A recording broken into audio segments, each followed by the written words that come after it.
नमस्कार, किरण home creation मध्ये आपले स्वागत। आजच्या विणकाम या व्हिडिओमध्ये लोकरीचे विणकाम, क्रोशिया विणकाम करिता सुई व लोकर लागेल।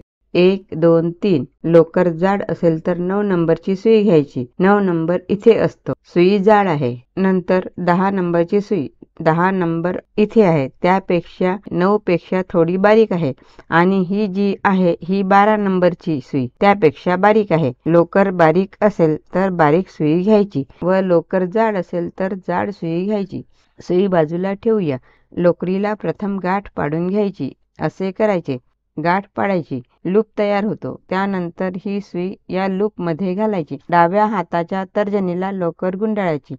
सुईचे टोक म्हणजे हुक आहे, यावर लोकर घ्यायची।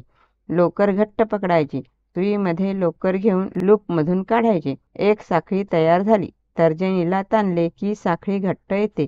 लूप मध्ये लोकर घ्यायची, साखळीमधून काढायची। 2 साखळ्या तयार झाल्या। ही लोकर सरळ राहायला हवी। परत घेऊ। 4 साखळ्या झाल्या। बोटावरील लोकर संपली की परत बोटाला लोकर गुंडाळायची। बोट स्ट्रेट ठेवायचे। ही लोकर सरळ राहायला हवी। ही 9 10 11 12 13 14 15 साखळ्या झाल्या। ही साखळी अशी येते। ही 9 नंबरची सुई आहे। वेणीसारखी दिसते, एवढे जाड येते। साखळीमधून लोकर काढून घ्यायचे। अगोदर गाठ पाडून केले होते, आता गाठ न पाडता कसे करायचे ते सांगते। ही लोकर अशी पकडून असा लूप करून घ्यायचा। अगोदर 9 नंबरची जाड सुई घेतली, आता ही 10 नंबरची सुई घेऊ। तर्जनीला लोकर गुंडाळायची। लोकर अशी पकडायची, लूप मध्ये सुई घालायची।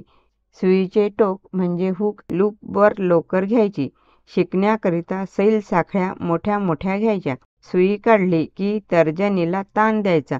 सुईवर लोकर घ्यायची, साखळीमधून लोकर काढायची। बोट टाईट घ्यायचे। जेव्हा नवीन शिकतो तेव्हा साखळ्या सैल घ्यायच्या। सैल साखळ्या घेतल्या तर अशी साखळी येते। ही साखळी विणली, ही क्रोशियाच्या विणकामाची सुरुवात झाली। दोनही विण सारखी आहे। आता घट्ट विण कशी करायची ते सांगते। अगोदर बोटाला लोकर गुंडाळायची। मधलं बोट व अंगठ्यामध्ये लोकर घट्ट पकडायची। बोट म्हणजे तर्जनी टाईट ठेवायची। लोकर टाईट येते।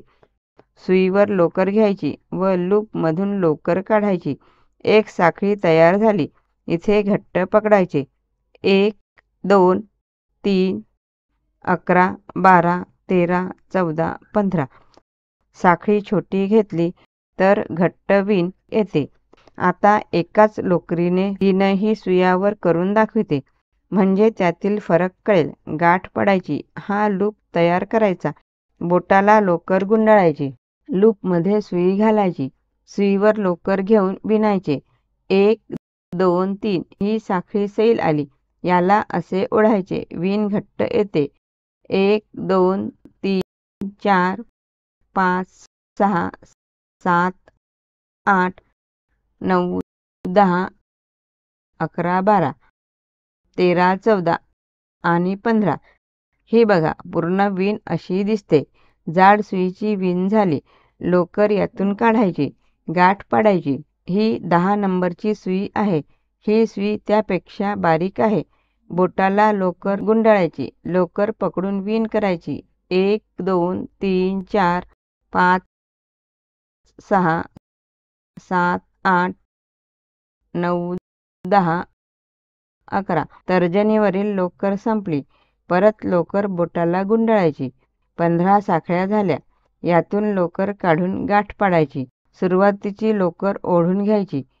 जाड सुईवर जाड साखळीची विण मोठी झाली, ही थोडी कमी झाली। ही 12 नंबरची, त्यापेक्षा बारीक आहे। हेही असे पकडायचे। सुईवर लोकर घेऊन साखळी तयार करायची। 1 2 3 4 ही सुरुवातीची लोकर ओढायची। 5 6 7 8 9 10 11 12 13 14 आणि 15 साखळीमधून लोकर काढायची। साखळीमधून लोकर काढली नाही तर अशी भरभर विण उकलते, म्हणून साखळीमधून लोकर काढायची। 5 6 7 8 9 10 11 12 13 14 आणि 15 यातून लोकर काढून कट करायचे. पुढे वाढवायचे असल्यास कट करू नका. यातला फरक दाखविते. जाड सुईने केलेली वीण मोठी झाली, ही त्यापेक्षा बारीक केली, ही थोडी लहान झाली, ही त्यापेक्षा बारीक सुईने केली तर त्यापेक्षा लहान दिसते. हे आपल्याला जशी लहान मोठी हवी तशी करता येते. ही जाड सुईने केली 9 नंबरने, 10 नंबरने केली, ही 12 नंबरने केली, ही त्यापेक्षा बारीक. आपल्याला साखळी कशी हवी त्यानुसार वीण करायची.